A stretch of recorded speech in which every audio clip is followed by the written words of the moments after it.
Revelation 6, 12 through 17. I looked when he opened the sixth seal, and behold, there was a great earthquake, and the sun became black as sackcloth of hair, and the moon became like blood, and the stars of heaven fell to the earth as a fig tree drops its late figs when it is shaken by a mighty wind. Then the sky receded as a scroll when it is rolled up, and every mountain and island was moved out of its place. And the kings of the earth, the great men, the rich men, the commanders, the mighty men, every slave and every free man, hid themselves in the caves and in the rocks of the mountains, and said to the mountains and rocks, Fall on us and hide us from the face of him who sits on the throne, and from the wrath of the Lamb. For the great day of his wrath has come, and who is able to stand? We are shown an earthquake, the sun blackened, the moon turns to blood, stars fall from heaven, the sky recedes, mountain and islands move. Every person, great and small, the unbelievers, look to hide themselves because they don't want to face God, and they don't want to face the Lamb and his wrath. I admit that this sixth seal would appear to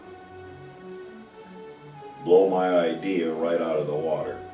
Because this very definitely sounds, doesn't it, like the end of time. We think of those passages in Matthew, already in Joel. He speaks of the same thing. But let me ask you this. What happened? And it was on the sixth day when Jesus hung on the cross. If we go back to Luke 23, verses 44 to 48, and it was about the sixth hour,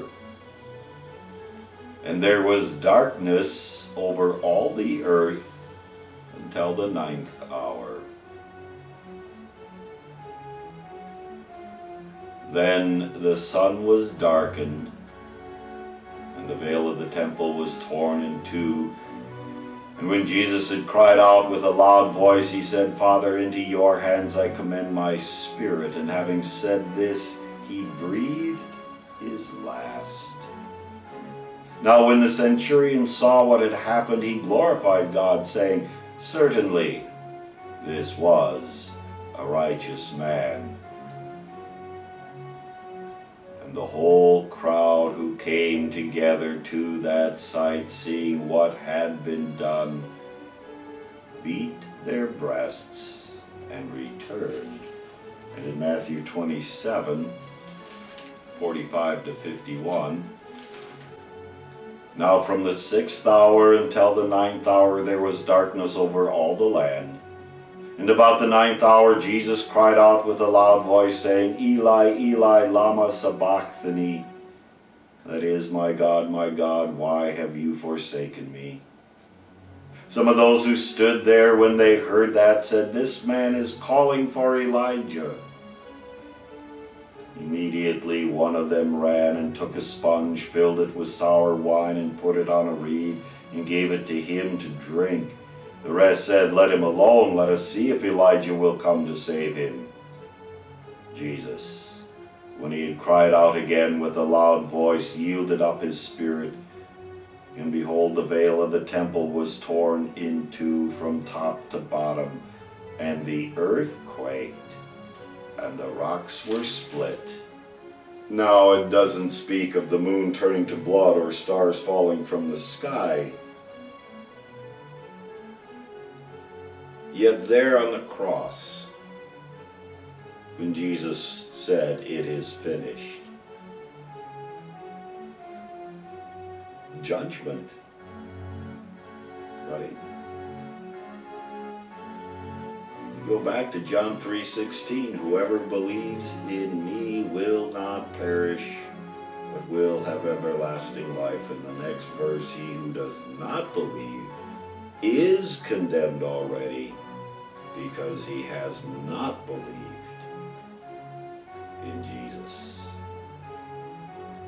Hide us from the face of the Lamb. We don't want to see him. We don't want to recognize that Jesus is our only Savior. We don't want to recognize God. Psalm 2, "Why do the heathen rage, and the people imagine a vain thing?" Throw off his cords from us.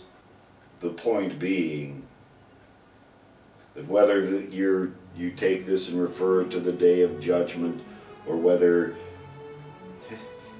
it's Jesus dying on the cross, it amounts to the same thing, doesn't it? Judgment comes. And it's a mighty thing. And it's a fearful thing, especially for those who do not believe.